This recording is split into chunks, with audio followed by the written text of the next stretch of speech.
Have you heard about a book called The 48 Laws of Power? Do you know why many people considered it as a dangerous book?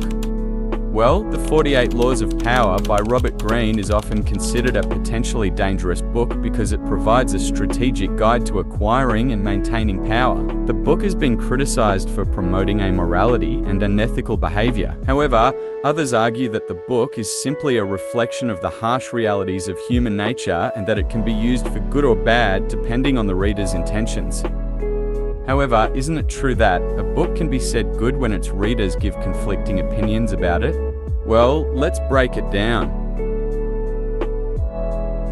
The 48 Laws of Power is a book written by Robert Greene, published in 1998, that examines the dynamics of power and how individuals throughout history have attained and wielded it. The book is based on historical examples, philosophical ideas, and observations of human behavior.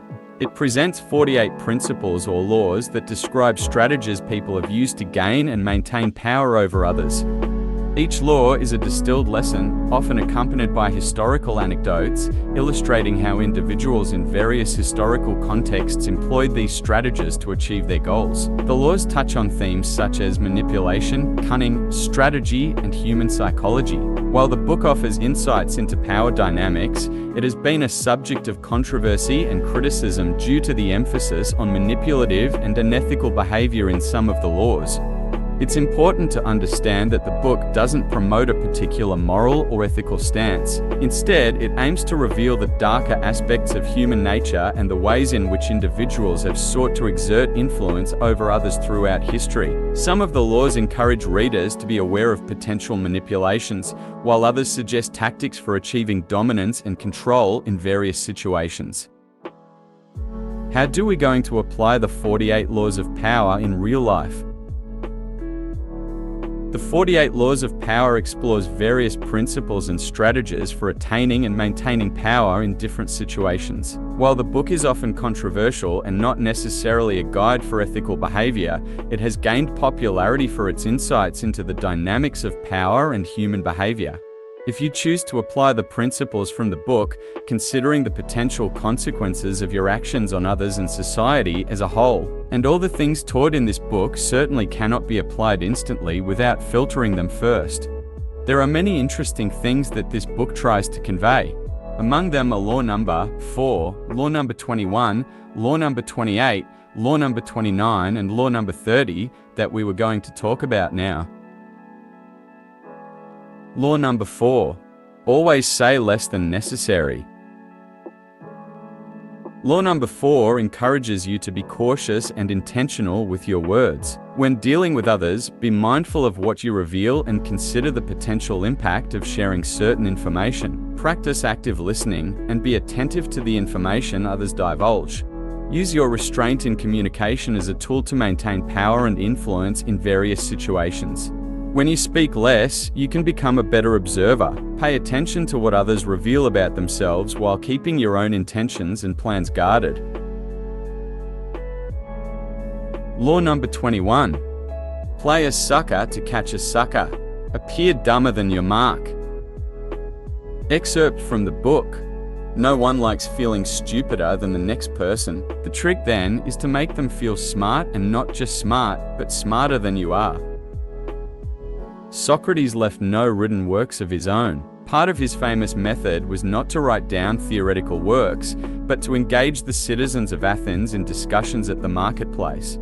Often, he would ask them questions about something they were supposed to be experts on, in the manner of children who keep asking, "But why?" after every reply. Sooner or later, this method made it impossible for the supposed expert to further justify his assumptions. And then Socrates would triumph, having shown that the person did not actually know as much as they assumed. In time, having in this way publicly humiliated the most prominent citizens of Athens, Socrates had created a formidable alliance of enemies. When they thought that the time was right, they accused Socrates of corrupting the youth with his teachings and brought him to court. Unsurprisingly, they sentenced him to death. Socrates and Plato believed that ignorance is not the enemy of knowledge, but rather the ignorance that we don't realize we have. Admitting what we don't know is the first step to learning and improving ourselves. If we are caught in the illusion that we know something that we actually don't know, then it will be much harder for us to improve. First, we would have to admit that we don't know, which is something that we don't like to do. And only then we'd be able to learn and start really knowing something. This also correlates with the classic quote by Socrates: "The only true wisdom is in knowing you know nothing." This means that only person who thinks that he knows nothing will try to achieve knowledge from anyone and everyone. An administrator in his life will come across various people in his life with different experience and knowledge sets. He would meet an industrialist and a beggar on same day. He must be curious to learn from both and try and understand the problems of both the people and solve their problems accordingly.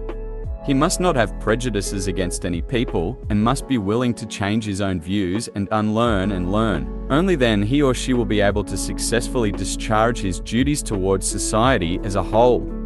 Intellectual ego will only lead you to a stagnation and degradation, and that it's possible for making you feel the inability to relate to emerging problems of society. Being openly smart is foolish. Being openly foolish is smart. Law number 28. Enter action with boldness. If you are unsure of a course of action, do not attempt it. Your doubts and hesitations will infect your execution. Timidity is dangerous. Better to enter with boldness. Any mistakes you commit through audacity are easily corrected with more audacity. Everyone admires the bold. No one honors the timid. In order to be fearless, you need courage. Remember, luck only favors the bold. Be bold. Law number 29. Plan all the way to the end. A goal without a plan is just a wish, Antoine de Saint-Exupéry. Encourage acceptance of the present moment and embracing whatever happens as part of the natural order. A well-thought-out plan helps you align your actions with your values and long-term objectives while accepting that unexpected events may still occur. According to Stoicism, you should focus on what's within your control and not worry about external factors beyond your influence. Having a plan allows you to direct your efforts toward actionable steps within your control, helping you avoid unnecessary anxiety about things beyond your reach.